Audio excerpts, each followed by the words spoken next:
Deep beneath the forgotten catacombs of the city, where the earth itself seemed to breathe with unseen lungs, 6 strangers found themselves drawn together by whispers that had haunted their dreams. They did not know why their paths converged, only that each had been compelled by an invisible hand to descend into the cavernous moor that yawned beneath the abandoned district. The entrance was a collapsed subway tunnel, its concrete ribs cracked and twisted, opening like the teeth of some ancient predator. The stench of rust and damp earth clung to the stale air, making every inhalation feel like swallowing decay.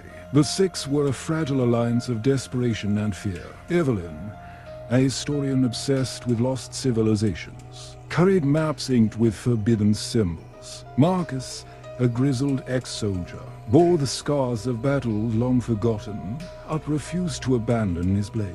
Claire, a med student, clutched her lantern tightly, her trembling hands betraying the courage she tried to project. Raphael, a disillusioned priest, whispered prayers in Latin under his breath, though his eyes darted like those of a hunted animal. Naomi, a hacker, recorded every step with her modified headset, muttering about frequencies no one else could hear. And Jonah, a grieving father, dragged behind him a battered satchel, heavy with something he refused to reveal. They descended together, their steps echoing against the iron rails as though unseen things mirrored them in the dark. The tunnel walls dripped with black ichor that pulsed faintly, like veins carrying corrupted blood. At first, they thought it was a trick of the lanterns, but the walls seemed alive, shuddering at their presence, exhaling with each word spoken. Evelyn traced symbols carved into the stone, glyphs too ancient to belong to humanity. She muttered translations of half-remembered tongues, warnings of gates sealed by the condemned, of kings who bartered with shadows, of a world beneath the world. The further they pressed, the more reality seemed to fracture. Naomi's devices crackled with indifference, voices overlapping in impossible languages. Marcus swore he saw figures darting just beyond the halo of light tall, skeletal things dragging chains that melted into the stone. Claire's lantern flickered, and in that heartbeat of darkness, they heard it, a chorus of whispers, thousands of mouths speaking at once, their voices curling into a single command. Deeper, deep beneath the forgotten catacombs of the city, where the earth itself seemed to breathe with unseen lungs, 6 strangers found themselves drawn together by whispers that had haunted their dreams. They did not know why their paths converged, only that each had been compelled by an invisible hand to descend into the cavernous moor that yawned beneath the abandoned district. The entrance was a collapsed subway tunnel, its concrete ribs cracked and twisted, opening like the teeth of some ancient predator. The stench of rust and damp earth clung to the stale air, making every inhalation feel like swallowing decay. The 6 were a fragile alliance of desperation and fear. Evelyn, a historian obsessed with lost civilizations, carried maps inked with forbidden symbols. Marcus, a grizzled ex-soldier, bore the scars of battles long forgotten, but refused to abandon his blade. Claire, a med student, clutched her lantern tightly, her trembling hands betraying the courage she tried to project. Raphael, a disillusioned priest, whispered prayers in Latin under his breath, though his eyes darted like those of a hunted animal. Naomi, a hacker, recorded every step with her modified headset, muttering about frequencies no one else could hear. And Jonah, a grieving father, dragged behind him a battered satchel, heavy with something he refused to reveal. They descended together, their steps echoing against the iron rails as though unseen things mirrored them in the dark. The tunnel walls dripped with black ichor that pulsed faintly, like veins carrying corrupted blood. At first, they thought it was a trick of the lanterns, but the walls seemed alive, shuddering at their presence, exhaling with each word spoken. Evelyn traced symbols carved into the stone, glyphs too ancient to belong to humanity. She muttered translations of half-remembered tongues, warnings of gates sealed by the condemned, of kings who bartered with shadows, of a world beneath the world. The further they pressed, the more reality seemed to fracture. Naomi's devices crackled with interference, voices overlapping in impossible languages. Marcus swore he saw figures darting just beyond the halo of light tall, skeletal things dragging chains that melted into the stone. Claire's lantern flickered, and in that heartbeat of darkness, they heard it, a chorus of whispers, thousands of mouths speaking at once, their voices curling into a single command. Deeper. The path twisted downward in impossible angles, as if gravity itself bent around unseen laws. Each step brought the six deeper into a realm that was less cave and more. Anatomy veins carved into stone, ribs of stalactites arching like the bones of giants. The air grew wet and suffocating, heavy with a rhythm that rose and fell like breathing. At first, they thought it was the echo of their own lungs. Then, they realized the cavern itself inhaled and exhaled, as though alive. Claire's lantern caught upon the massive archway, its surface inscribed with symbols that writhed like worms under the flickering light. Evelyn approached, running her trembling fingers across the grooves, her voice breaking as she deciphered the words. "This is a threshold, not of stone, but of flesh. Beyond here lies the chamber of breath." Marcus pressed forward, his soldier's instincts urging him to keep moving. But Naomi froze, clutching her headset. A static shriek pierced the silence, and layered beneath it was a voice, her own voice speaking in real time. Though her lips never moved, it warned them, "Turn back. The chamber devours those who listen." She tore the headset away, but the whisper still coiled in her skull. Jonah, pale and sweating, opened his satchel at last. Inside lay a child's doll, porcelain cracked and stained with earth. He cradled it like something sacred. "She told me to come here," he whispered, eyes glassy. She said the gates would open for her return. The others recoiled, realization dawning that his grief had festered into something dangerous. They passed beneath the arch, and the chamber expanded before them, a cathedral of lungs. Vast sacks of flesh pulsed against the walls, expanding and contracting, pushing currents of damp air that moaned, as though thousands of throats wept in unison. The ground itself rose and fell, a diaphragm of stone and muscle. Raphael fell to his knees, clutching his crucifix. This place was not made by God. His voice shook, faith unraveling with each breath the chamber took. Evelyn muttered that they were walking inside the body of a forgotten titan, perhaps entombed but never truly dead. As they advanced, the walls exhaled clouds of spores, glittering like dust motes. Claire coughed violently, her lantern sputtering. The spores coiled into shapes, faces of people none of them knew, mouths opening in silent screams before dissolving. The chamber did not just breathe, it remembered. Marcus swung his blade at the nearest fleshy wall, desperate to prove it mortal. His strike sank deep, and the cavern roared. The ground heaved, throwing them against the slick stone. Blood not red, but black as ink poured from the wound, pooling at their feet. The air thickened, choking them in a stench of rot and iron. The chamber inhaled sharply, and for a moment they thought they would be sucked into the heaving lungs, swallowed whole. Evelyn screamed for them to run, her voice drowned by the deafening heartbeat that rattled the walls. Naomi's headset, though discarded, vibrated with a single word repeated endlessly. Deeper, deeper, deeper. They stumbled toward another opening on the far side, their bodies battered by invisible pressure. Behind them, the wound Marcus carved sealed itself shut, leaving no trace. The chamber's breath steadied again, though now it seemed faster, hungrier, as if their presence had awakened it. When they finally collapsed beyond the arch, gasping in silence, Jonah clutched his doll tighter. His whisper chilled them more than the chamber's roar. She liked it in there. She said she remembers. For the first time, even Marcus did not argue. They all knew the truth now. They were no longer exploring. They were being digested. The passage twisted away from the chamber of breath, narrowing until they had to squeeze single file through stone corridors slick with condensation. Their footsteps rang hollow, swallowed by an unseen vastness ahead. When the walls finally opened, they stood upon the shore of a river that was not water but an endless current of grey, dust flowing as though alive. Hissing with whispers carried downstream, the river stretched beyond sight, illuminated by faint glows within the ash itself. Like embers buried in snow, the air was suffocating, each breath filling their lungs with grit. Claire coughed violently, her hands streaked black. Marcus knelt and touched the surface. It recoiled like liquid, then reached back, forming a hand of dust that clutched his wrist before dissolving. He staggered back, blade raised. But the river only whispered louder. Evelyn, studying her shifting map, murmured that the river marked a boundary between worlds, a crossing point.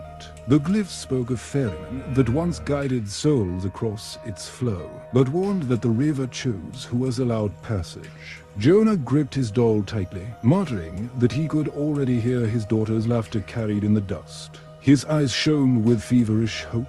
Naomi's headset flared with static again, and a voice broke through. This time it was Marcus's, repeating words he had not spoken yet. "If we cross, we do not return." The message looped until she tore the device off, sobbing that the place was bending time itself. Raphael, desperate to cling to faith, raised his crucifix and began reciting prayers. The ash reacted violently, swirling into a vortex before him, coalescing into human shapes that mirrored his every movement, twisted reflections mouthing his prayers backward. His crucifix glowed briefly, then blackened, the metal crumbling to dust in his hand. His scream echoed across the river, devoured by the current. With no bridge, no boat, and no way back, the six argued in the choking dark. Marcus wanted to force a path across, blade ready. Evelyn insisted they must wait, that the river's ferryman would come. Jonah whispered to his doll, promising her that they would cross soon. Naomi clutched her knees, rocking, muttering that every frequency screamed the same word, consume. And then they saw it. A figure emerged from the far shore, cloaked in tatters of shadow, its face obscured by a mask of bone. It drifted across the river, the ash parting beneath its unseen steps. In its hand, it carried a staff carved from something older than wood, etched with the same writhing symbols that bled across Evelyn's map. The ferryman stopped before them, raising a hand that beckoned silently. Jonah stepped forward immediately, but Marcus blocked him, demanding answers. The ferryman turned its masked face toward Marcus, and in that instant, all six saw visions of themselves drowning in ash, their bodies reduced to whispers carried downstream. The river was not water, it was memory, ground to dust, forever flowing in the subworld's veins. Evelyn screamed that they had no choice, that the path forward was death or obedience. Jonah broke free and ran onto the river. The ash accepted him, holding his weight, pulling him toward the ferryman as he clutched the doll. The others, trembling, followed one by one, each step sinking slightly into the flowing grey, each heartbeat echoing with the river's endless murmur. As they reached the center, the current rose violently, faces forming from the dust, clawing at their legs, begging for release. The ferryman raised its staff, and the river stilled. Yet even as they crossed, they knew the river had taken something from each of them, a memory, a fragment of self, stolen to fuel its eternal flow. When they reached the far shore, Evelyn dropped her map. The lines had vanished. A history was gone. Beyond the river, the cavern walls widened into a hall, so vast that their lanterns could not reach its ceiling. Stone pillars carved like spines rose into the dark, and between them stretched rows of colossal thrones. Each throne was occupied, though none by the living. Skeletal figures, draped in rotting crowns and armor fused with their bones, sat in silence. Their empty sockets glowed faintly, as though some ember of wool still burned. Evelyn whispered that they had found the court of the Hollow, kings and queens who once ruled the subworld. The glyphs on her vanished. Map had spoken of their covenant rulers, who bartered their souls for eternal dominion, only to be entombed upon thrones when the pact's out. Their silence was not death. but waiting. As the six passed, the skeletal monarchs shifted. Crowns rattled, spines cracked, and whispers crawled across the air. Marcus raised his blade, but Raphael stopped him, trembling. "These are not foes to fight," he murmured. "They're judges." Naomi's head set, though broken, hummed with a single note. She clutched her ears as the sound drilled into her skull. "They're speaking to me," she cried. "They want names." The others stared, horrified, as she began reciting their names, one by one. Her voice flat and mechanical. Each time she spoke, one of the skeletal figures leaned forward, listening. When she uttered Jonah's name, the doll in his arms twitched. Its porcelain lips cracked wider, revealing tiny teeth. Jonah sobbed, swearing his daughter's soul was bound here. Evelyn screamed for him to drop it, but he clung tighter, whispering that the hollow thrones promised a return. Claire's lantern flared violently, and in its light, the thrones revealed their true form.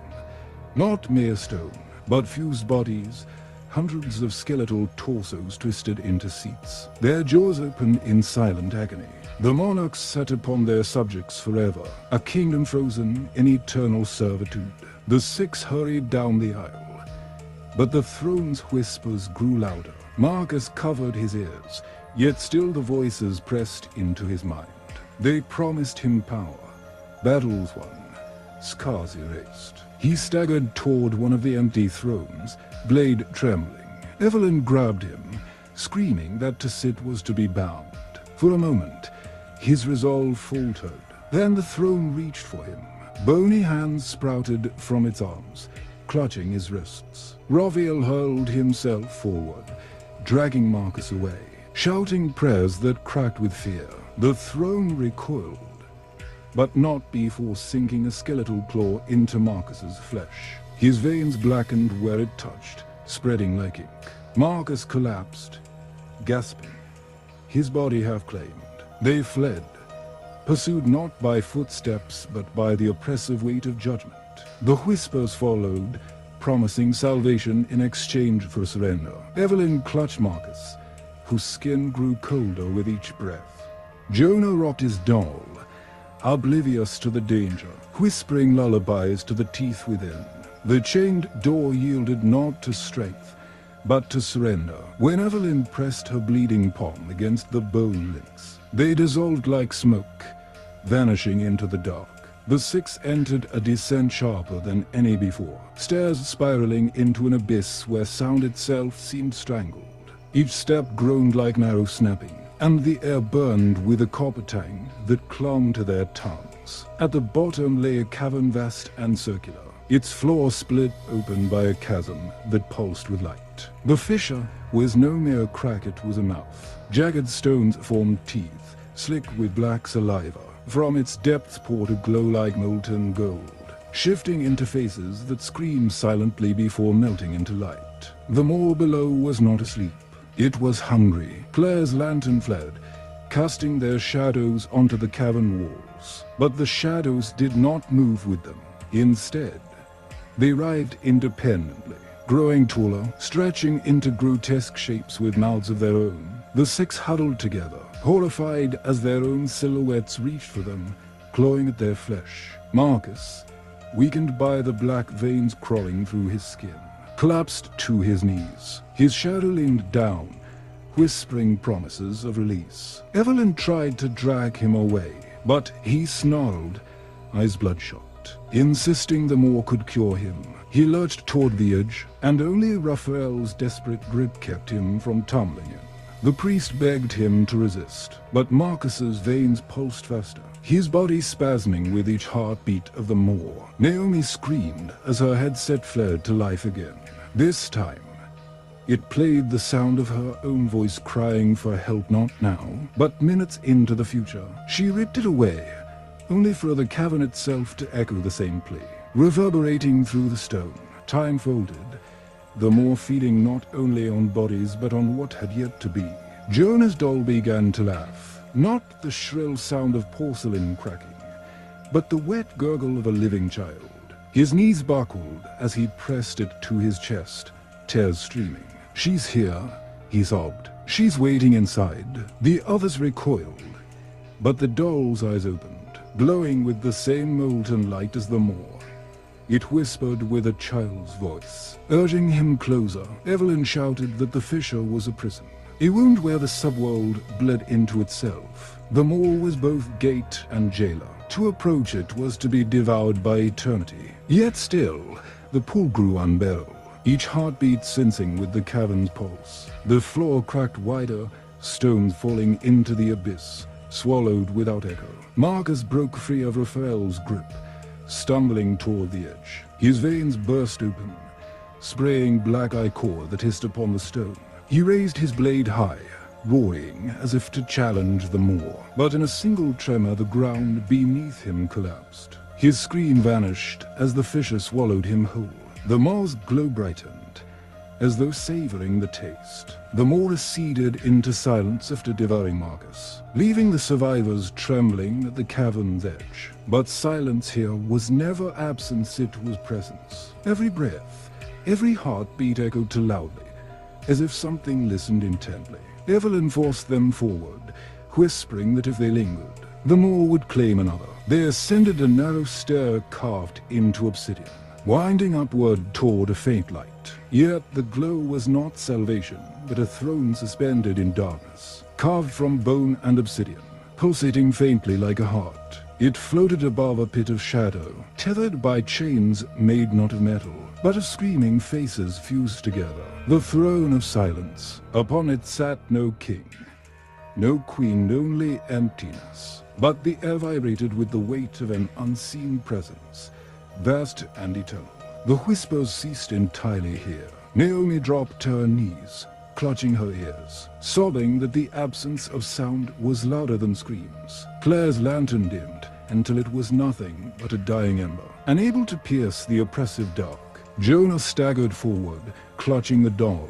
It writhed in his arms now, porcelain cracking, flesh pushing through. The child's voice grew stronger, calling him father. Evelyn screamed at him to stop, but he ignored her, climbing toward the throne.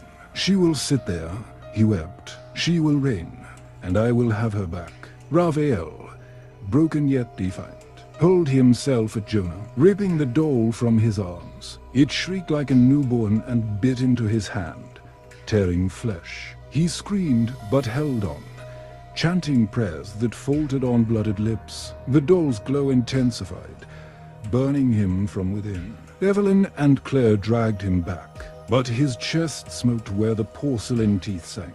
Jonah fell to his knees, hollow, whispering apologies to the empty air. "I only wanted her back." His voice dissolved into sobs. Then the throne of silence spoke not in words, but in thought, echoing inside their skulls. It did not demand worship. It did not promise salvation. It offered a choice. One among them must sit, or all would be consumed by the subworld forever. Naomi wailed that it was a trap, that the throne was not a seat, but a cage. Evelyn agreed, insisting they destroy it. But Claire, shaking, whispered that they could not. Something this vast could not be broken by hands or blades. Raphael, bleeding, clutched his crucifix though it was blackened and broken, whispering that perhaps sacrifice was the only path. As they argued, Jonah rose silently. His grief had hollowed him, left him empty enough for the throne. He walked past them, ignoring their cries. With trembling hands, he placed the doll upon the seat. The throne accepted. The child's cracked face split into a smile, her body fusing with the obsidian, chains tightening, voices screaming as one. Jonah collapsed at its base, lifeless, his sacrifice sealing her reign. The cavern convulsed, shadows screamed, the Moor roared far below, and the subworld seemed to fold inward. Evelyn clutched Naomi, Claire dragged Raphael, and together they fled as the throne's light grew unbearable. The child's laughter filled the abyss, echoing as the chains tightened. When they awoke, if waking was the right word, they were back in the ruins of the subway. The tunnel collapsed behind them. The lantern was gone. The map was blank. Raphael's crucifix was dust. Naomi's headset lay shattered. But Jonah was not there, and deep below, the subworld still breathed, waiting for another to be saved.